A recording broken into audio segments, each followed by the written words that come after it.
Fault Lines, Chapter 2. His listening devices had yielded small bits of information and one gratifying conversation. After Shepard had taken Thane and Garrus out to help Garrus commit a gutting of the underworld community in the Citadel and a public headshot taken in a crowd, crude and bloody, Shepard had returned to speak to Garrus and receive his effusive thanks for committing a personal murder. Thane had not commented, listening to the callous team bicker and bite and intimidate, things they did every day. It had affected Garrus, but not Shepard. She was supportive, but dismissive. It was done. She did not care, as long as he had his head on straight, eyes forward to look through crosshairs and not back at a past that had sunk its teeth into him. From what he had gathered, they had done this once before. A doctor named Saleon. Perhaps Garrus got a murder with each campaign. Odd, this escalation away from Garrus's natural state of mind. He wondered if Shepard was purposely turning him, corrupting him away from his personal ideals, adopting hers while she fanned the sycophantic flames. Garrus was good at murder, and if she gained that level of loyalty from two specific bodies hitting the floor under her guidance and approval, it benefited her, not him. It was a brutal mirror of Thane's own training, the Hanar having enticed him with duty, discipline, and the gods. Garrus was enticed by duty, vengeance, and righteousness. Garrus told a roundabout, somewhat stammering story, ending with, "We, ended up holding a tiebreaker in her quarters. I had reach, but she had flexibility. I guess there's more than one way to blow off steam." There it was, Garrus's awkward and obfuscated advance toward his Siha. Had Thane compared his pace to glacial before? Perhaps backward, a receding glacier. He felt acutely sorry for Garrus, a deep, unbidden thrum of pity for the hulking and lethal Turian dropping gentle, almost courtly hints to the woman who had stood aside so he could make a headshot hours earlier. Had she accepted Garrus, it would be merely information. She could sleep her way down and back up the manifest of the Normandy and half of Ilium's dancers, and Thane would not care. She could do as she pleased. He predicted she might attempt to do so to escape the unwanted call of Tiamat in her blood. It would be the most obvious course of action for her to take, reclaiming her own power, proving she did not need him. When the dramatic impulse had no effect on him, she would sigh, shrug at her lost campaign, and lean to his skin again with that need clear in her eyes. She could even find other Drell. She would not be drawn, seen, or served so well. This he knew as rightness. When she realized her pride, possession, and power would evoke no surge of jealousy or anger in him, the waste of time would become clear to her, and the action itself would lose its novelty. Even if it did not, and she persisted, it did not matter what she asked of other people. It only mattered that she could draw any number of people to her. But she would measure them all against his hands, his mouth, and the potential of what his body could give her, and she would find them wanting. It would only add shade, context, and texture to the emerging picture. He had expected his Siha to perhaps take Garrus up on his offer, twist him about a new finger. But she had said, Hey, I've been wondering, you ever fuck a Drell? To Garrus's credit, he only hesitated briefly and then began his careful shoring up of his position after his exposure. What? No, Turian females only.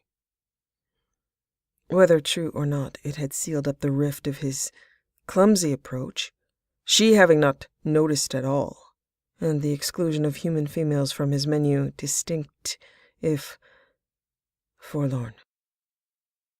Garrus, she would shred your plates into mulch and leave you bleeding more than she already has. Garrus had continued. Why?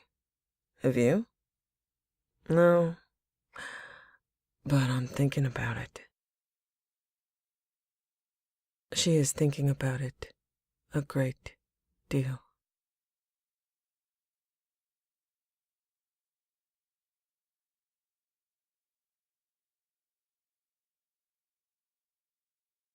His concern had ratcheted into alarm as he realized that Samara was truly sending his Siha to seduce an Ardat Yakshi.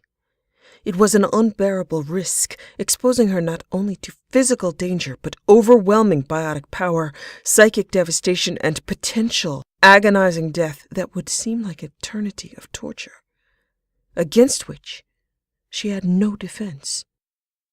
His Siha had left Garrus on the Normandy the first time they'd gone back out after killing Sidonis. This time, it was to help Samara. It was perhaps to protect Garrus from exposure from being risked on Omega. It was perhaps that his Siha was slowly shifting to favoring Thane in missions, having gone from Garrus as escort of another team member to Garrus and Thane together, to Thane and another member now. Samara and Shepard had practically forgotten his existence, and he encouraged that impression by remaining out of sight. Upon meeting his Siha, he had believed that he would not have to fear for her, and that had been a rash conclusion. She had appeared more vulnerable to him with each replaying of her face when she watched him, her voice as she pulled away and tried to leave with balance intact. Her original harsh nature that was his first impression was not gone, but her humor, her dedication, and her courage made him more aware of her as a person, and not merely a legend. Her pride drove her to believe that she could do anything, and the unfortunate reality was that if she did not do it, nobody else would try.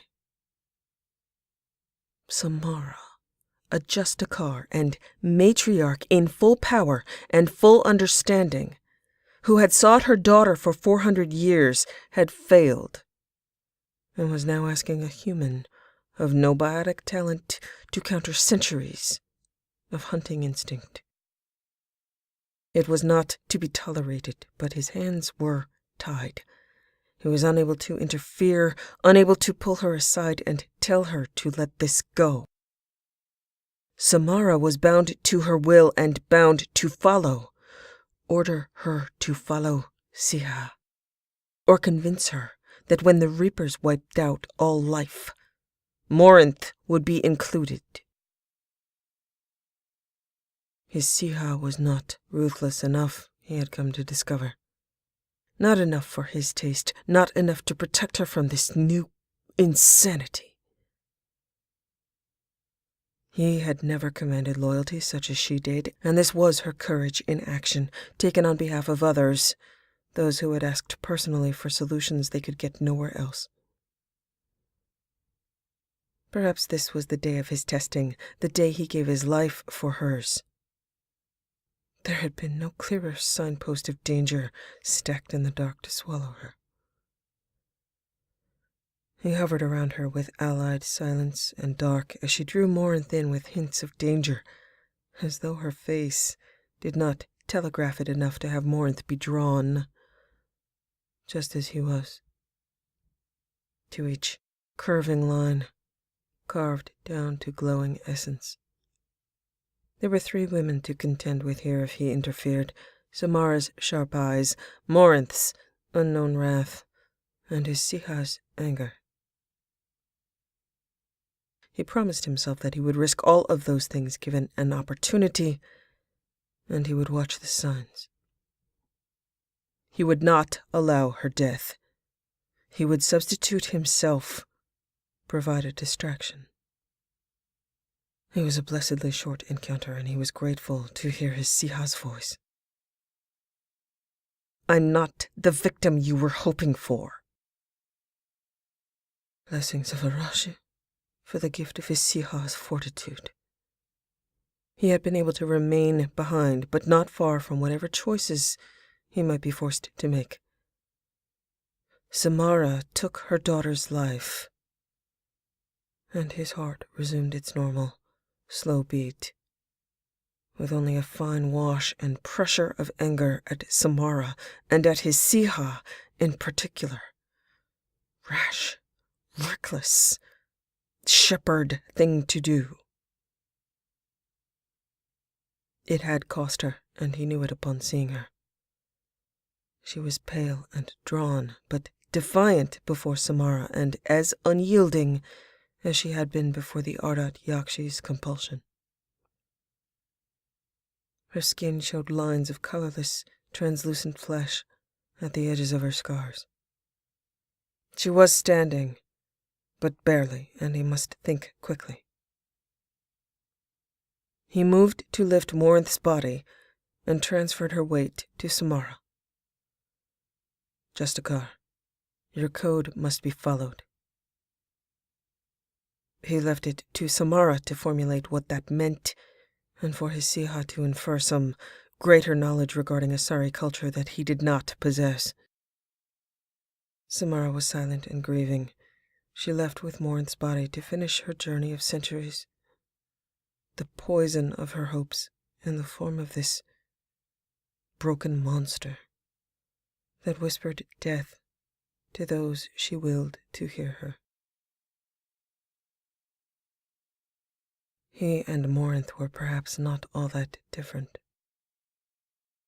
With the correct women alive at the end of this ill-advised debacle, he counted on both of them being too exhausted and preoccupied to notice that his words and actions, though not phrased that way, were commands. He closed the door behind Samara, locked it, and returned to his swaying Siha, who watched simply because her eyes were pointed that way, not comprehending why Samara left. He gave her no words. He gave her his arms, lifted her, and sat on the couch with her on his lap until she realized she was safe, until the shaking of what she had just experienced was able to travel through her limbs without danger of being seen by any but him.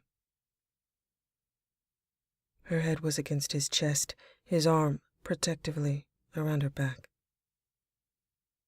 He held her hand through it, her fingers clasping his again, as though he were her salvation. His breathing was calm, hoping to influence the course of her own over time, his pace measured as was his habit, but pressured by the knowledge that this was not the greatest of her testings, and if he had hoped to fulfill his duty to trade a life for hers, the unknown impulses of this reckless Siha would be strewn out in his path like caltrops. Her breath returned to her, paced to his, and they sat in silence. Of all the paths and possibilities open to them, this was a quiet, shaded spot. Nothing required but to breathe. It needed no allure, no venom, no expectation of outcome. He was acutely sympathetic to difficulties breathing. Her silence and stillness was a comfort, as though they watched a sunset, saw for themselves what it was. When she had recovered, she looked at him speculatively, the hard and cold returning to her eyes. She could have done anything in that moment. She gave no indication of her mood or her intentions. She appeared to come to some decision, stood, and returned to the Normandy. Leaving him to follow or not, she did not look back. He followed.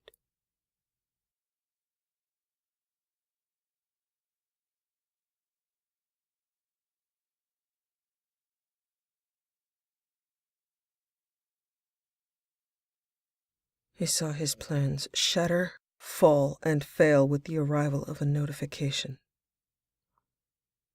Kolyat was on the citadel and attempting to follow in the footsteps he had deemed invisible. His stealth had failed him.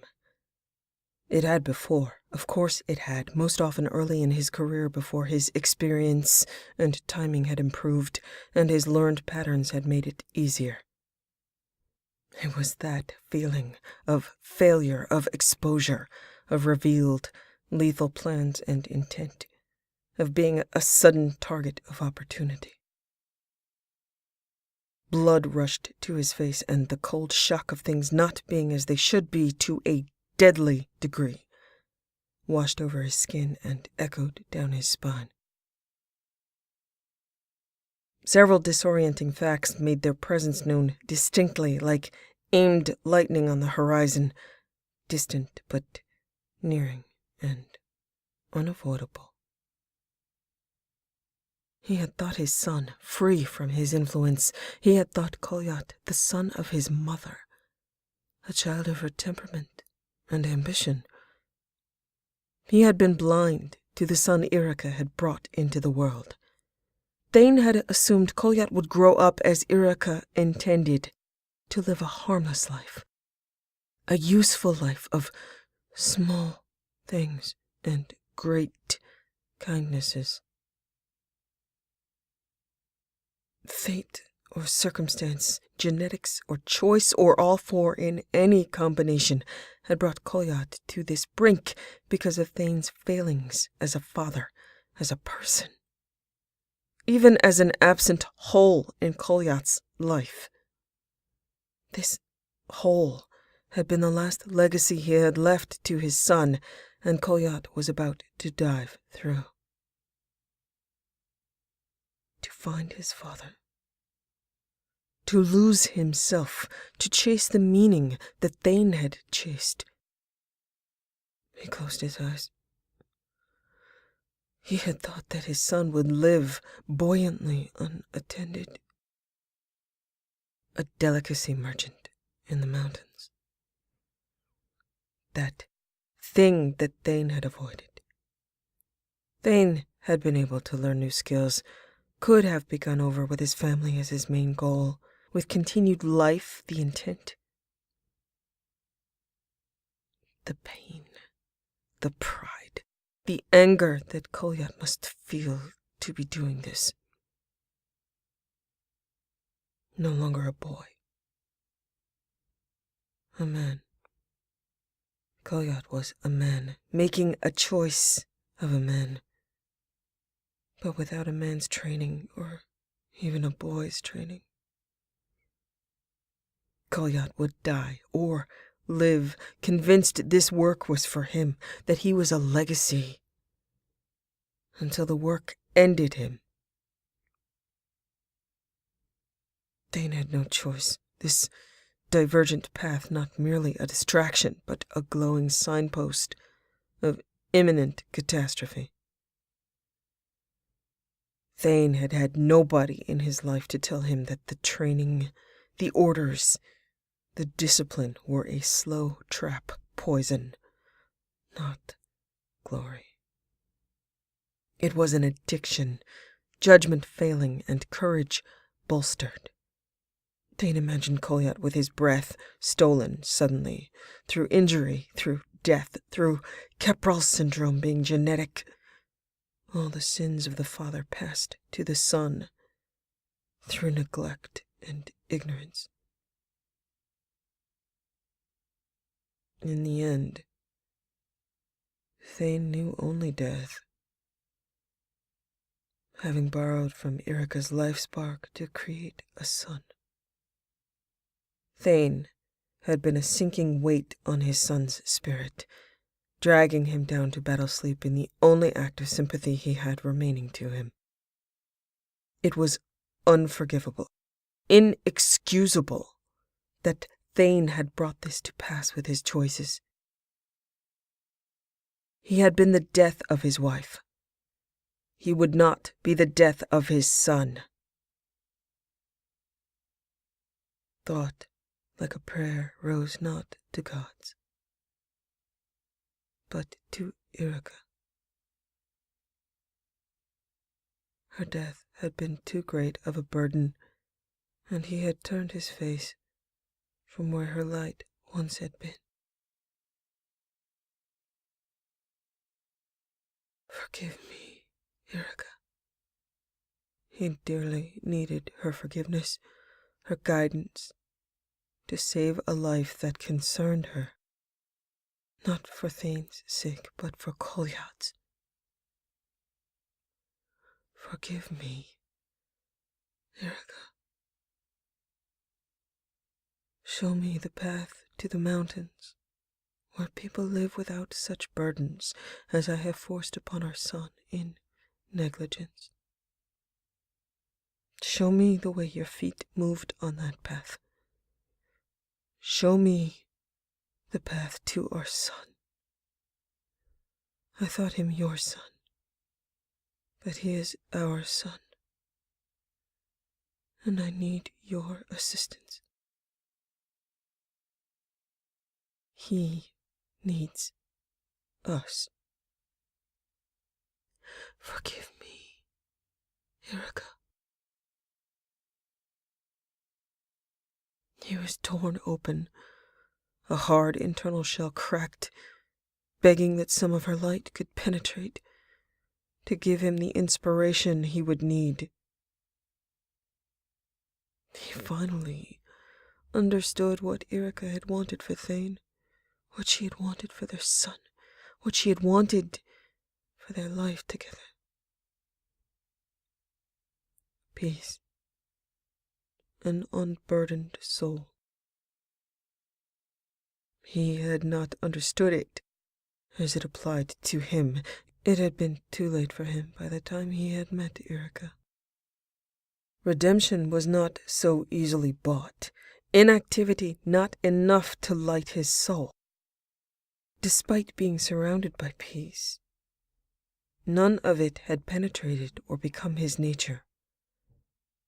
His nature had been persistent enough to block out the light, to squander the opportunity to begin again on a new path. Instead, he had clung to pride. Pride he had been taught by Hanar masters, to whom his race owed their lives, to whom his parents had given him. He had been a child of tribute, asked to shoulder the debt of a people that could never be repaid.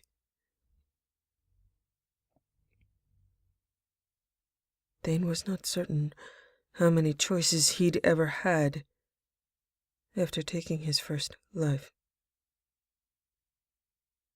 It would be comforting to feel that he had been an innocent tool, but that would not account for how good he was at it. That would not account for him embracing that he was gifted, and that he courted the attendant silent power with the devotion of a lover. No life together with others in the light could ever compete with who he was, alone, in the dark. Years of believing he was only a body and only a tool, had repelled remorse, guilt, and responsibility. To follow the light would be to feel all of those horrors whole and dripping with personal meaning. He had marveled at Erica's light, but had been unable to duplicate it in the same way that a man without hands could not make fire. He had known it was not her fault, that the solace she offered him was borrowed and not inherent to him. Now he clung to the undistorted, clear vision of her. Thane need not be part of what created the light himself. He would remind Kolyat of his mother. He would set his feet on the path of light, of hope. He would take halting and graceless steps in the light, rather than allow his son to set foot deeper into the darkness, where he would discover his father to be powerful, graceful, and an unrepentant monster who squandered all gifts granted him if they led away from his own selfish will.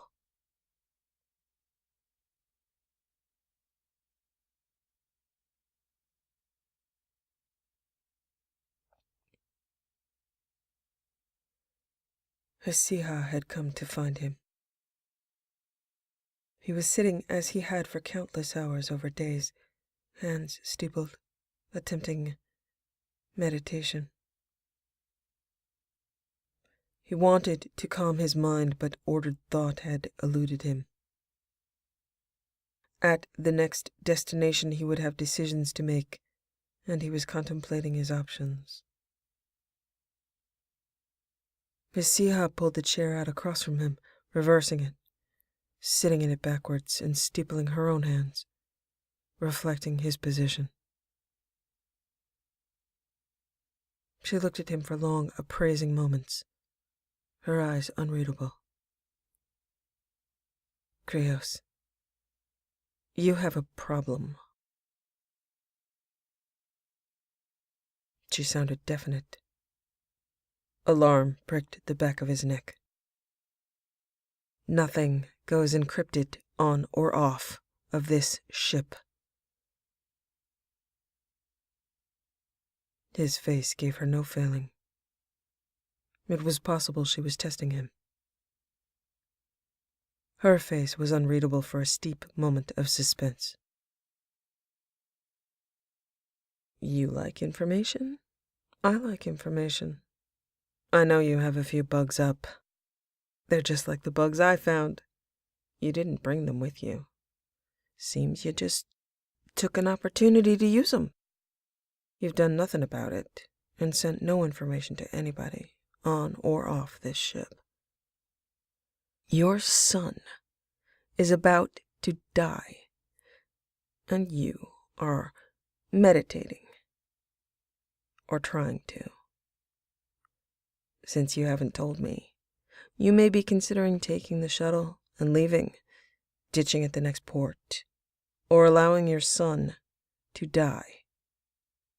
Asking for help is not our strong suit.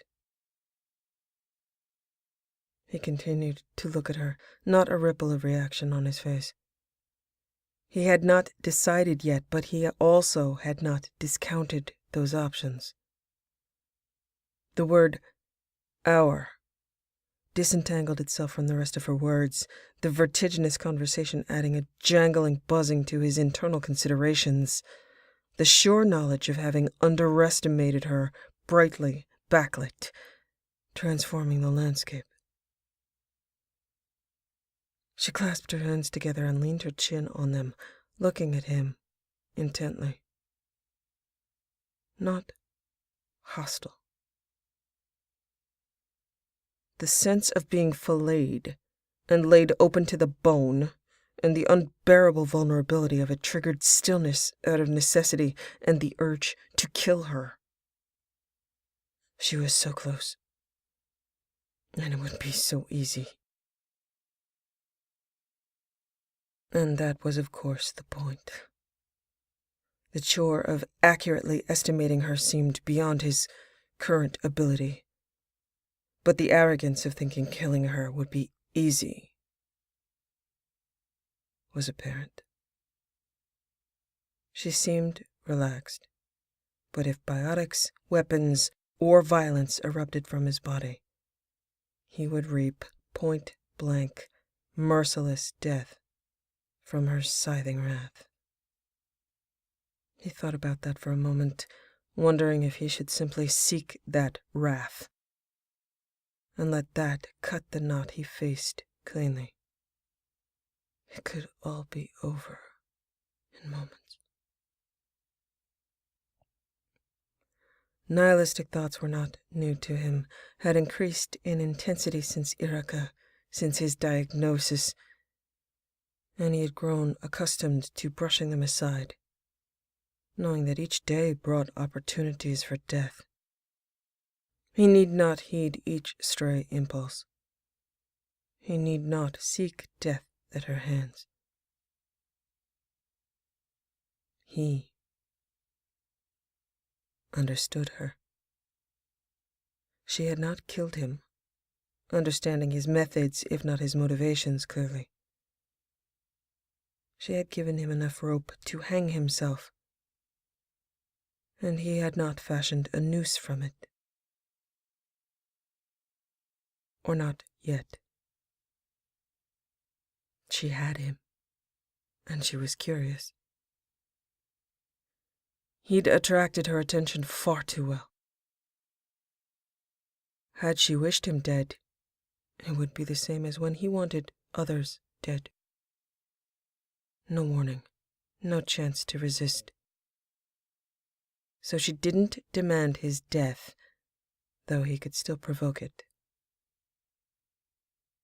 A more honest person would have assumed him a traitor at the discovery of his bugs. But she potentially understood and was testing her theory. The first spread of warmth he'd experienced since he'd last touched her or seen her face in an unguarded moment slid into his veins. She was magnificent.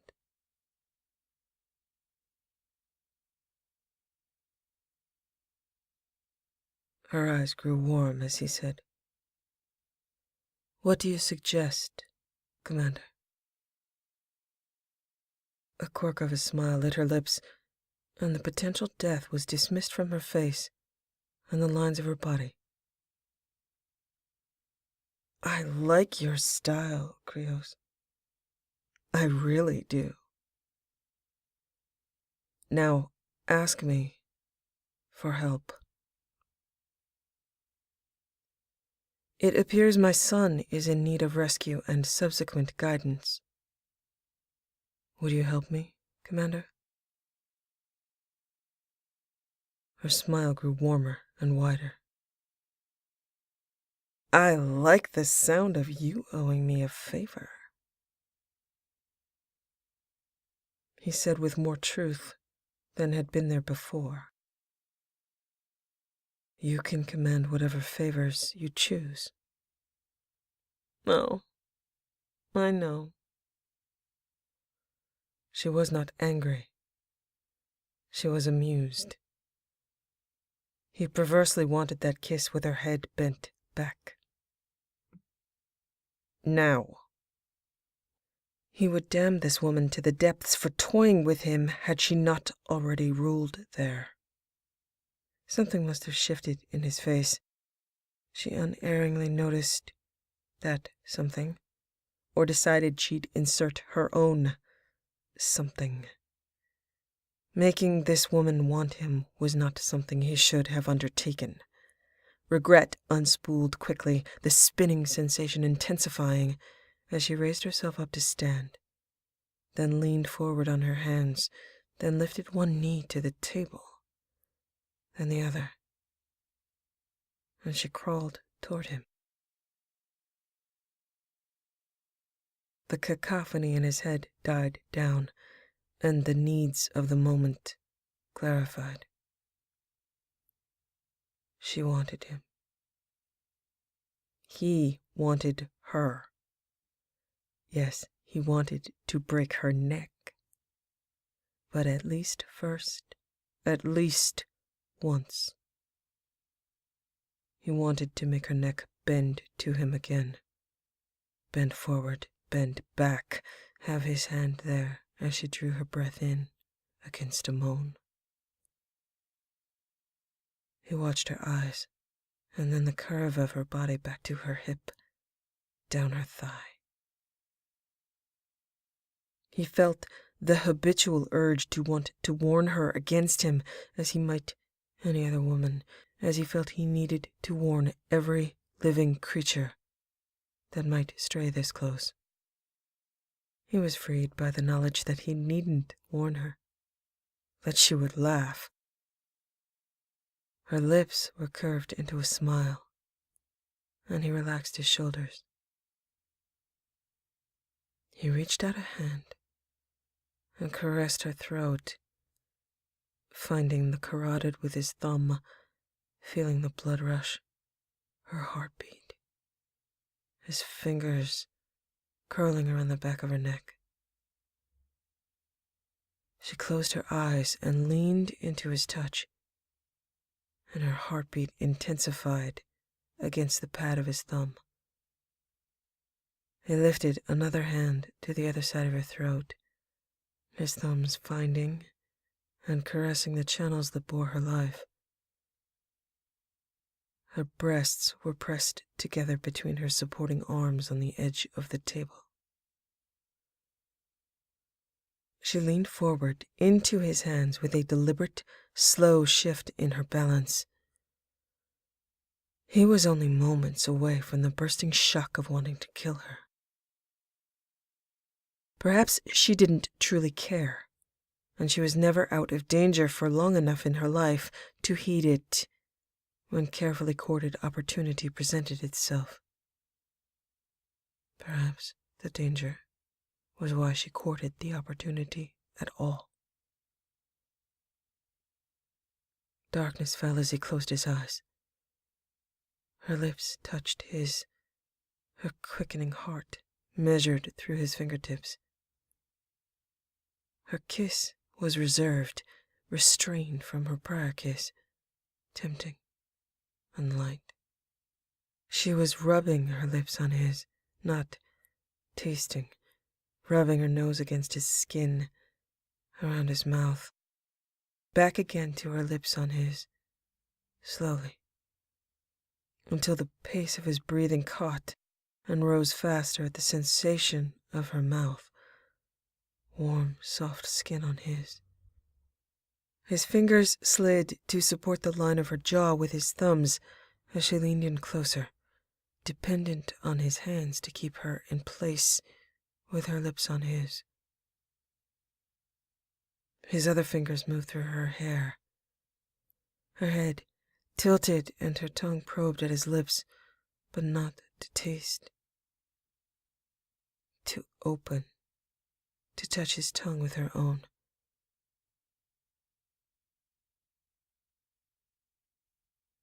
She made a sound of encouragement and pleasure that vibrated against his lips as her tongue reached for his. A human kiss, bypassing venom, seeking human pleasure.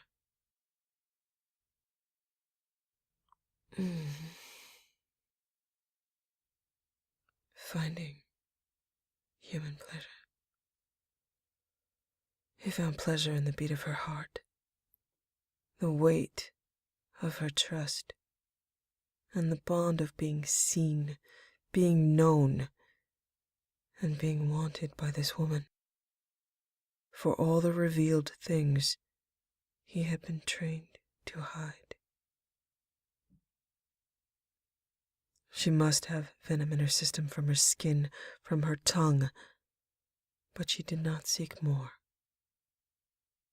She took care to show she did not want him merely for that. That gesture was unexpected and piercing in its clarity. How much he wanted her burst through him like water tumbling over a cliff, free to fall with gravity, not knowing what would be at the bottom, and not caring. His fingers tightened in her hair, and he tilted her face further, the kiss deepening and a purely feminine moan vibrating on his lips, and he was lost to the touch of her mouth, the feel of her tongue on his, timeless, anticipated as transcendent memory. She had freed him from prediction, from control, from being the only person in a room aware of the room in the way he was.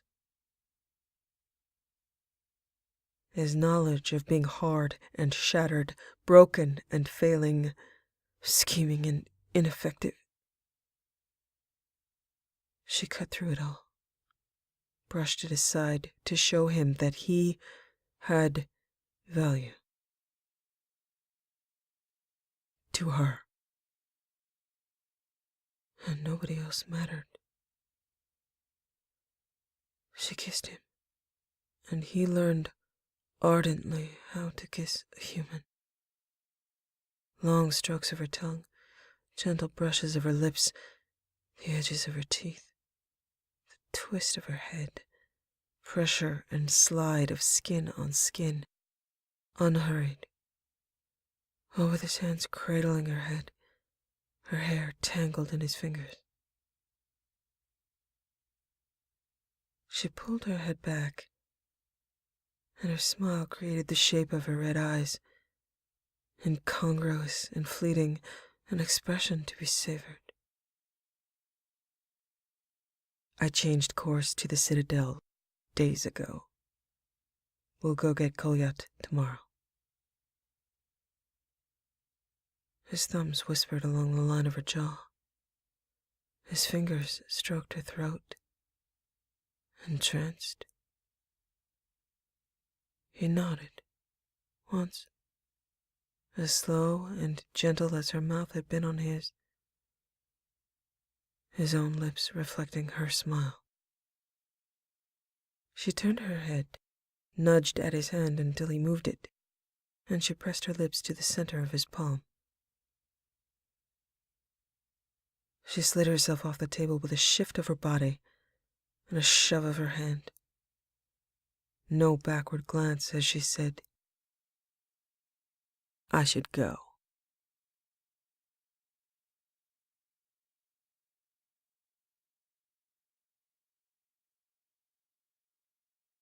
She brought Garrus with them to the Citadel to Thane's relief.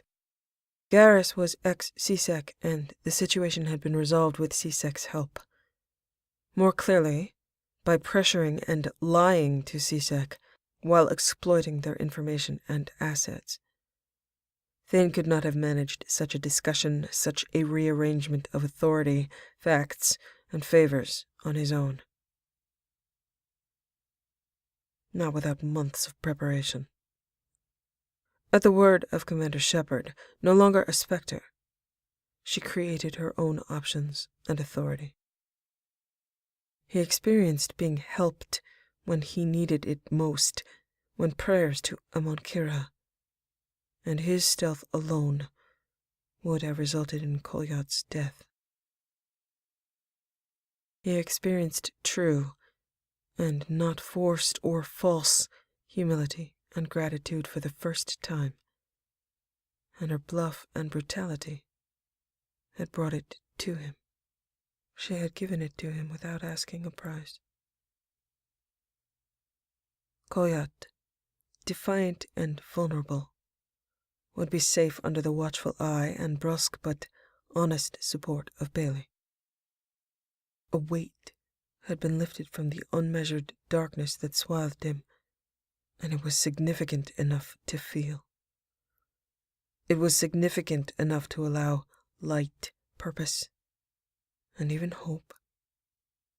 Not perhaps for himself, but hope for his son. A hope he hadn't felt connected to before. A hope he hadn't felt responsible for sustaining. She hadn't come to see Thane since returning to the Normandy, and his itching impatience to see her drove him to the focused point of remembering who he was considering.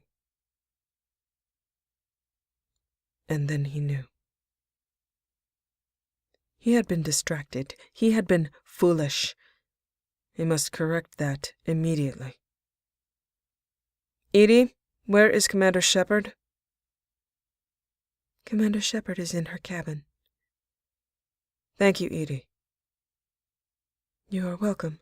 Is there anything else you require?" "No." There was nothing else he required, but he must synthesize from what he already knew. He had considered breaking into her cabin because that was who he was. But that was not who she was. He would be caught in any attempt to infiltrate or gain access through subterfuge, and she would know it. He would fail. She would make certain of it. Therefore, he was on his feet and in the elevator before the thought had crystallized, but once it had, he became more certain of the rightness. She had caught him with the bugs, had informed him, but not penalized him. The bugs had been gone after her disclosure of their discovery. She did not want that avenue open to him. She had established that she had full and absolute authority over the ship, and that meant... He had thought that his Siha would not grant permission, and that was true. But she might grant opportunity for him to use what he knew of her. She might give him something that was so far beyond his expectation that it likely would not have occurred to him unless he thought about her methods, and not his own. When he arrived, he reached out his hand to the biometric indicator that guarded access to her door. And it opened. He wondered how long it had been this way, with her waiting for him to discover it or not discover it, according to his own guile, possibly exhausting all other means of access, and not considering this one. Having failed her test. Only she could allow him access. Only she could tell Edie to allow him entry. It was the only way. He took in the floor plan of the space automatically, finding her at her desk. She looked at him and threw aside her datapad. "I was wondering if you were ever going to figure that out. I've been waiting for a week, and..." He crossed to her and pulled her into his arms, distilled need, gratitude and lust in his eyes. Admiration for this woman invested in his mouth, in his hands. He kissed her as he had imagined, one hand gripped in her hair, his mouth on hers and an arm tight around her waist until her feet were off the floor and she was bent back. A harsh sound of approval growled in his throat at the feel of her breasts against his chest. He held her as he had wished, and he shifted her head to press her mouth to the side of his throat. Her lips glided against his skin, skimming the metal torque that rested there, warming it with her breath. She traced the curve of it with her tongue. He drew in and released several unsteady breaths, coping with the changes in his mind and heart, in his blood, the overwhelming urges to crush her, devour her, please her, this easy and thorough acceptance of him by her pressed in tight against her antithetical nature. Then he realized it was her nature. If she was going to do something, she would do it fully, and damn the consequences. If her chosen lover was intending to kill her, she'd simply deal with it when and if that happened. Otherwise, she abandoned herself to the sensation each moment provided. The freedom and power of that flooded him and drove his hand to press her mouth tighter to his throat as he tilted his head back. A god could have compelled her, but never this fully. He could and had manipulated her, but she owned the result, turning it back on him with seemingly little effort. Folding and flashing, love, lust, and need spiraled in him, and he chose which aspects to express in blended colors and intensities. Her hands were gripped on the edges of his jacket, her mouth slow and savoring on his skin. He imagined briefly she had done some research. He tilted his head down to kiss the top of her head. The still new and stranding silk texture of her hair in his hands and on his lips. It was an impossibly delicate thing to be a part of her, like her eyes, bright with the ornamentation of her life. His arm around her waist shifted to lower her to the ground, to pull her shirt from the band of her pants and slide his hand along her back. He explored the line of her spine, the shifting and splitting rays of her scars under his fingertips. The lines had visibly deepened since he had first seen her, stitching her choices to her skin. She had texture, life, and experience shot through her. He was painfully and sharply aroused, the lack of venom in his system a revelation and not a loss. He knew what that would give him, and that was his past. His present gave him new gifts, things he needed, things he hadn't known to want. He was under no spell for the first time during sex, and she was under it for the first time. He could pour whatever he needed to give her into her, pull whatever he wanted from her. He pulled her head back by her hair, a soft protest from her mouth. Tiamat still pulled at her, and he wanted her that way, hungry and seeking, helpless and blurred. He knew what she must see, his head framed in halos of pulsing light and shifting colors. He covered her hands with his own and pulled them from his jacket with another frustrated whimper from her, and he discovered he adored that sound from her throat, from her lips. Sliding heat and the need to torture and taunt her grew. He wanted to set a slow pace. He gathered her wrists behind her in one hand, a blade blooming in his other hand, or so it would appear to her. He backed her up until she was sitting on the edge of the desk, his hand holding her wrists flat to the desk. He pressed the flat of the blade, tip pointing up at the hollow of her throat, and then turned it and pulled it down, the edge grazing but not cutting into skin, aware of her shallow breathing and compensating for potential movement. He cut a slit down her shirt until he could spread the edges back over her shoulders. He lowered his head to the hollow of her throat and kissed there, his tongue tasting the indentation and the surrounding swells of her collarbones. He pressed in and up with his head until her head had fallen back under the suggestion of force from him. His hand tightened on her wrists and then loosened, approval implied. He straightened to see what he and her body had wrought. She was scarred everywhere, Her nipples spared, but her breasts with the circling and branching rays of color, rising and falling with her strained breathing. He lifted a breast with his hand and lowered his mouth, digging his fingers into the indents of her scars, knowing venom would penetrate faster through the rifts. He discovered new sounds from her, new movements and shifts of her body, things he wanted from her. He used his teeth on her nipple, velvet under his tongue. Her body was soft, giving the texture of flower petals scarred by lightning strikes under his mouth and fingertips.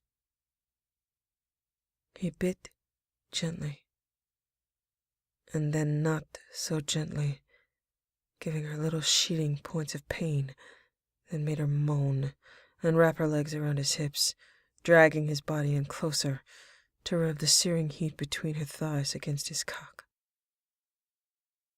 He pulled her to her feet and let go of her wrists, her body tense, her voice wound up to strangled incoherencies, wondering what she would do with that coiled spring.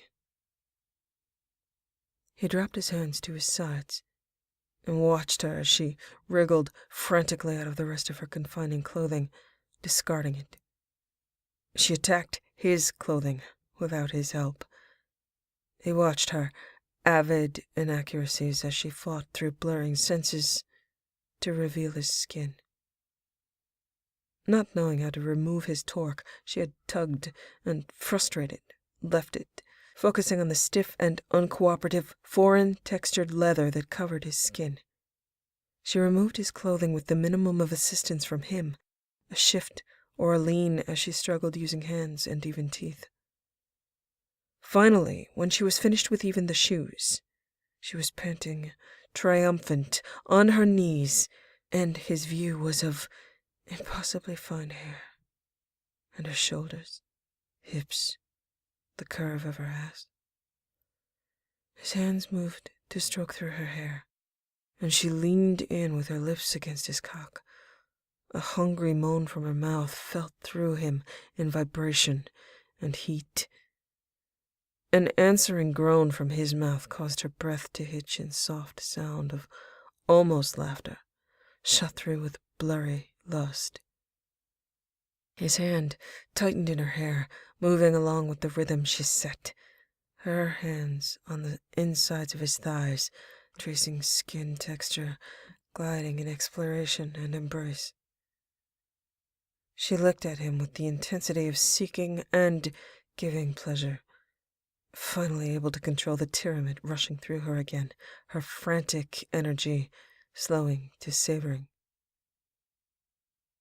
He watched, breathing hard and sinking through howling lust and power over her.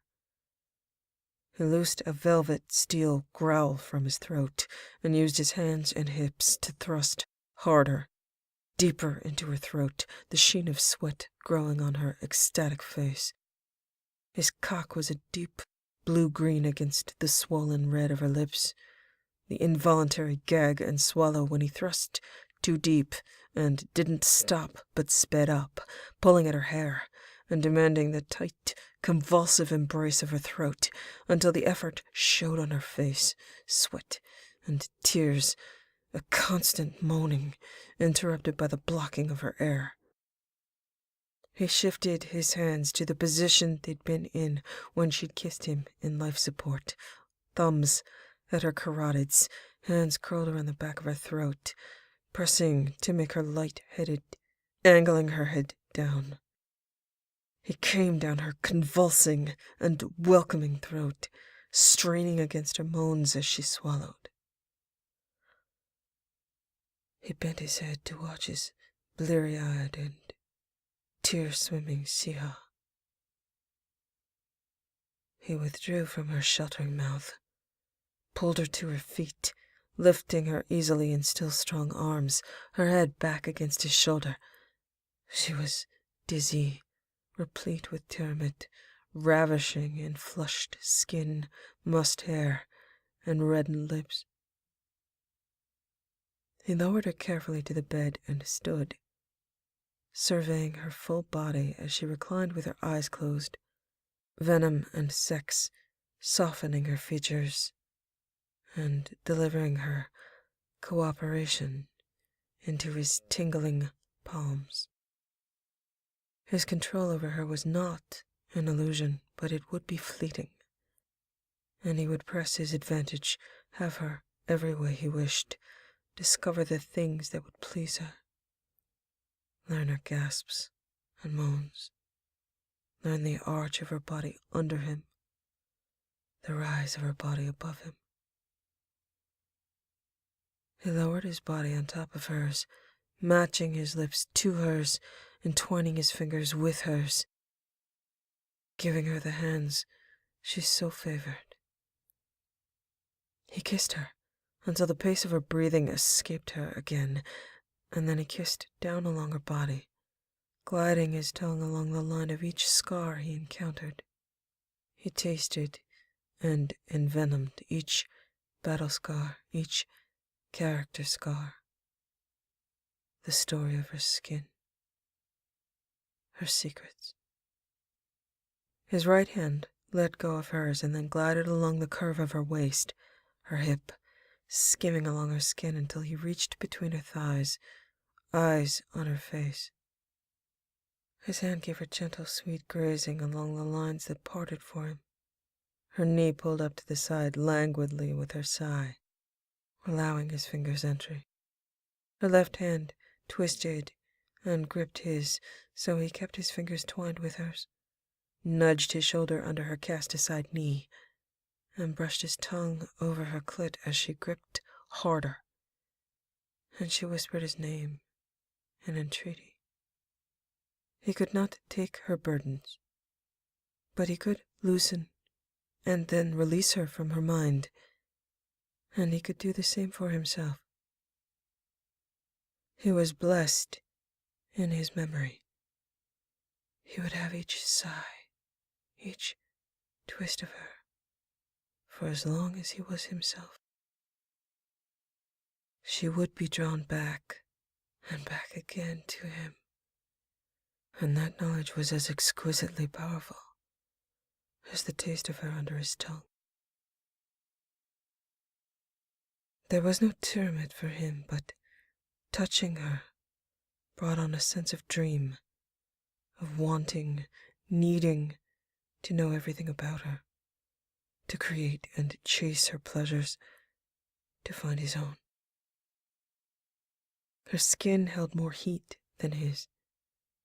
She was wet, open, straining her calf on his back, her knee flexing and pressing him closer. He curved his fused finger and slid it inside her, her hips coming off the bed until he pressed her back down with his mouth.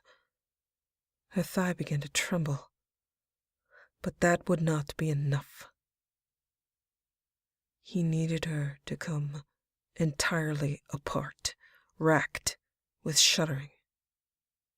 He looked at her and stroked with his fingers until the sounds she made were rhythmic, building, begging. He stopped, kissed the inside of her thigh, stilled his fingers, and her grip tightened on his hand until he felt his fingers would break. He thought, "You may break that hand, Siha. I do not need it for this." He did the same.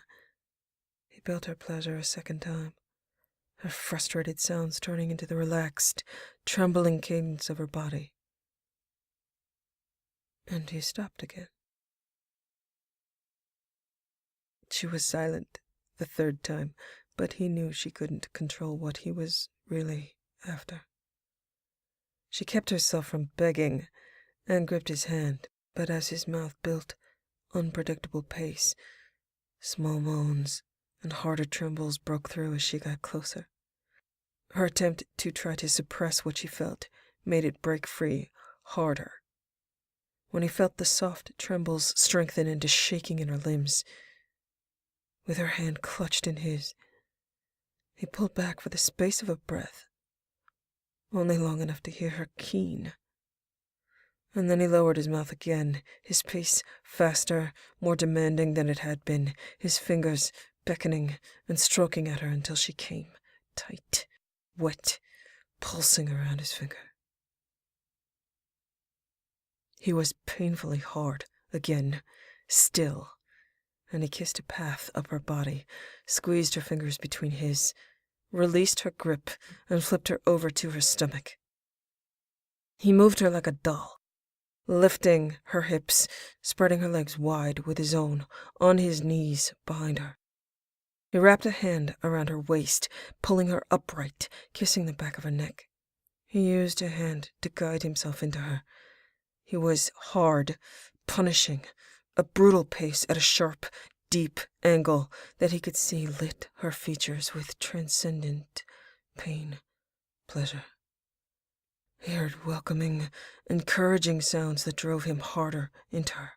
He wrenched her hips back against his more solidly, feeling the gasp and groan through her back. He found her hands, lifted them to her breasts, nipples trapped between fingers, cupping and moving her hands for her until she mimicked the motion.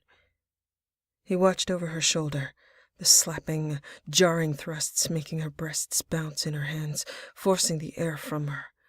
His hands roamed over her body, feeling the stretch in her wide-open thighs, the curve of her hip, his nails scratching along taut surfaces with him dragging his hands along scar lines. He needed to force her to come again so he could feel her clench and strain around his cock. With one hand, he twisted her head to kiss him, the other hand moving down between her thighs to pinch and stroke at her clit, pressing her back tighter to him with each thrust. His hand splayed against the side of her face, cupping her jaw, her throat under his fingers. Lust and license crowded in on him, and he was ready, waiting for her. He demanded more from her with his cock and his mouth and his fingers, hammering at her while she felt the trembles, the shaking, the moans, the clenching build. He thought what he would never say, but he knew in his bones and in his breath. You are mine, Sia. No qualifiers, no saying, for now, or, and I am yours. Mine. It was true, and they both knew it. She knew it. Her body was pulsing with it. She was moaning against his mouth, pressing back against his body, him driven to brutality, possession, and demand. When the tightening vice of her body came around him, he pressed his fingers between them, feeling the slick glide of his cock in and out of her before he emptied, his spasming and shaking matching hers, his mouth on hers for aftershocks and shivers and shared moans, his arms keeping her from falling. She was his pulse. She was his breath. He loved her. He was shattered to discover that she was not a gift from gods. She was a woman he had wanted upon seeing her, and he had cloaked himself in myth to justify what he wanted. As he always had. His piety and motivation were sundered and seen for what they truly were. Attraction, lust, and kindred. Instead of being diminished, his ambition to save her seemed more than it had before. More daring than he would have allowed. More selfish. And more giving. He kissed the pulse at her throat, the skin of her shoulders tenderly, his hands gentle, stroking. He withdrew from her exhausted body, slick with sweat. He pulled her down unresisting to her side with him wrapped around her from behind, blankets pulled over her to warm her as the sweat evaporated and her skin chilled. No gods crowded in to watch. There were no gods. There was a man and a woman, and the distance he would travel to find her, the distance she would cover on her own to meet him. The wide, brightly lit, planned universe shrank down from stories and rules of the overarching gods and settled on the two of them on a darkened path, with just enough light from her eyes and his fading delusions and growing faith to see each other. He had been wrong. He had had illusions to lose, and with her, the courage to dispel them. He slid his arm under her neck to have her hair spread over him, to feel her breath on his upper arm. His other arm rested at her waist, his fingers trembling, stroking at her marred and wet skin. The name of Siha still suited her. Still a warrior angel. Only one who ascended through merit, not one blessed by Arashu. Erika was gone, and she had always been not God's blessed, but a loving and gentle Drell. The illusion of being bound to her through eternity, never worthy, dispelled, and that weight fell away. His wife was gone, and he would not see her again. He was free and small and in the dark, violently in love lust with a woman bound for death. He had the gift of every memory she had granted him, and that was his greatest treasure. He had his breath. He had his son's potential future. And if he could, he would teach Kolyat of the gods and the traditions of his people, because one cannot always have a Siha to provide needed truths. Of course, the Drell, accustomed to Tyramid, would seek gods and forces everywhere. It was imprinted in their skin and their seeking tongues.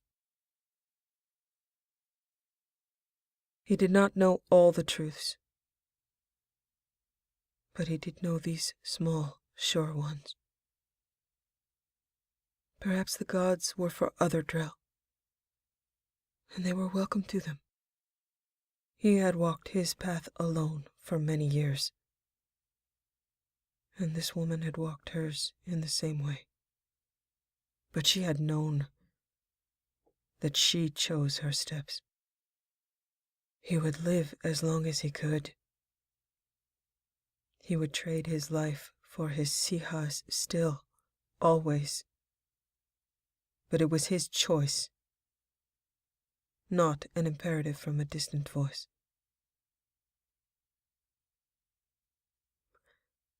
I am yours, Siha. Yours only. Yours in truth.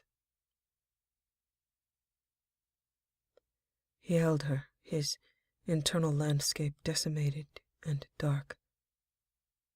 Only the patch of ground where she stood clear to him. She turned her head and kissed his arm. Then she shifted her body to better press against him, her hair sliding over his arm as her breathing slowly turned even and deep until she was asleep. As the greatest exaltation and the greatest humility he had experienced in a lifetime pressed in on each other, he wondered if he should leave. He did not know the customs of humans sleeping in the same bed if they parted. Full contact with his skin all night might... Perhaps he should leave. If he thought much longer of his skin on hers, he was going to wake her. If he visited memories of their encounter, he would definitely wake her. Considering this, and hoping to allow her space and sleep, he lifted her head gently and slid his arm out, reluctantly pulling from her body after kissing the top of her head. He went to gather his clothes. As he reached for them, without moving, she said, "Krios, if you leave, I'll kill you." He gratefully moved to lie down beside her, his mouth at the back of her neck, pulling her body back against him. "As you say, Siha." "Oh, come on. What the fuck does Siha mean?" He kissed along her shoulder's shadowed line. "Perhaps I will tell you someday, when you are not threatening my life." I'm gonna be waiting a while, aren't I? It appears that is so. Fucking Drell, asshole.